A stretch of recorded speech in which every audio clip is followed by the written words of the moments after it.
Fox News alert, President Joe Biden's announcing he's dropping out of the race. God must have spoken because he said the only thing that was going to make him bow out was the great Almighty. How did Joe Biden tell the world he wasn't running for re-election? He wrote us a letter. He said, I believe it is in the best interest of my party and the country for me to stand down and to focus solely on fulfilling my duties as president for the remainder of my term. The guy who got more votes than anybody in American history is leaving after one term? Why is it in the best interest of your country for you to leave, Joe? Well, we know the answer, but why don't you tell us? Is it because the last 4 years have been a disaster? Is it because you're mentally unfit? Or is it because you were pushed out in a bloodless coup? I want to hear him say it. Because if later in the week he says, I'm not running because I can't win, that's not how we do things. Democrats don't get to push candidates through the primary. Millions of Americans vote for them. And if it doesn't look like they can win, rich guys at the convention pick somebody else. That's not what we do in the United States. The entire Biden presidency was a cover-up that got exposed on debate night. And now they want to pick another puppet? That's why we have primaries. This should have all been hashed out in a primary. But they rigged it so no one could expose Joe. And then they kicked RFK Jr. out of the Democratic Party, so he couldn't wind up with the second most delegates. But this isn't close to over. Biden endorsed Kamala Harris on his way out. Then Hillary endorsed Kamala Harris, obviously, because she's a woman. But Barack didn't. Here he is, quote, we will be navigating uncharted waters in the days ahead, but I have extraordinary confidence that the leaders of our party will be able to create a process from which an outstanding nominee emerges. Who do you think is going to run that process? The convention's in Chicago. Kamala might have a big head start on the nomination, but she's not a sure thing. Here's how this convention's supposed to work now.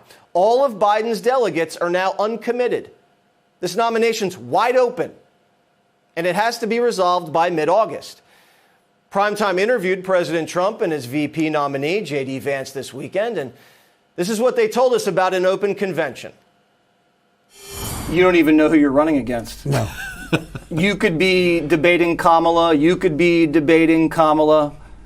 What's going on? I have no idea. So we are the most unified party I think that's ever existed. We had 100% of the delegates there with us, and you saw the spirit. There was never a convention like this, and it's so fresh in everyone's mind. It was just a beautiful event. It was everything about it was beautiful. The camaraderie, but the unity. There's never been anything like it. 100% of the people are for us. Yeah. And they're for the party. They're for everybody. They're for the senators. They're for the congressmen and women that are running.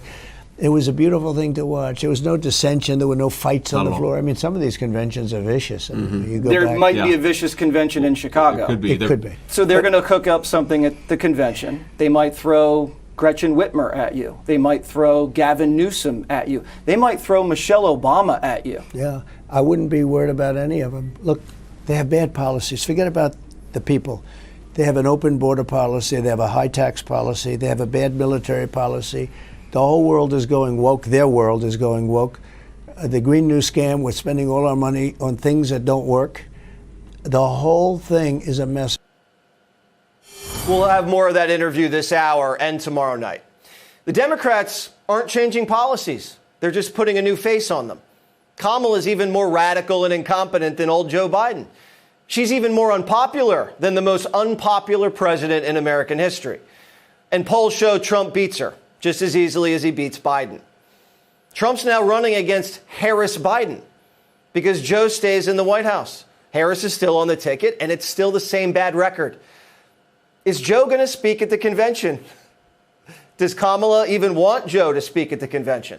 Are we even going to see Joe over the next 6 months? This is the lamest duck president ever. Kamala doesn't have dementia. That's what this is. And nobody was in on the cover-up more than she was. She spent more time with Joe than anybody. She just wasn't brave enough to blow the whistle. She's been lying to us for 4 years about the president's condition. If there ever is a problem, Do you think that you could go tell the American public? Do you think in your role that you're in a position to do that? Of course, if necessary, but there's no need for that. The entire Biden presidency has been a lie. Every voter, Republican and Democrat, has been disrespected. It's fitting that the Biden presidency is ending in disgrace. COVID swept them in, COVID swept them out. Writing resignation letters from your bed with a proverbial gun to your head is the most undignified farewell we've ever seen in Washington. And we've seen a lot. What was Biden's golden parachute? Does he get to keep the Biden presidential library? Are his legal fees squared away? Will he get a book advance for a book he'll never write? Did Joe step down in exchange for Hunter getting no prison? Or did they dangle the 25th Amendment over his head? Democrats may look conniving and powerful today, but they're not. Impeaching Trump, prosecuting him, stealing his money with fines, putting his life in danger, and now stealing 14 million Democrat primary votes. This is desperate. This is a party falling apart, clinging to power by any means necessary. What are they hiding? What are they so terrified of Trump seeing when he gets back in office? Prepare for chaos. Joe Manchin's telling Fox News he's re-registering as a Democrat and considering running against Kamala. RFK Jr. polling in double digits in some battlegrounds. His name's still on the ballot.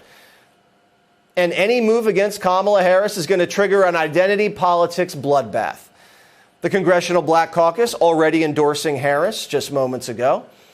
But if it is Harris, the Trump-Harris debate, we could have two. Trump's defeated a woman before. History does have a way of repeating itself. But like the Messiah said himself, we're in uncharted waters. Click here to subscribe to the Fox News YouTube page to catch our hottest interviews and most compelling analysis. You won't get it anywhere else.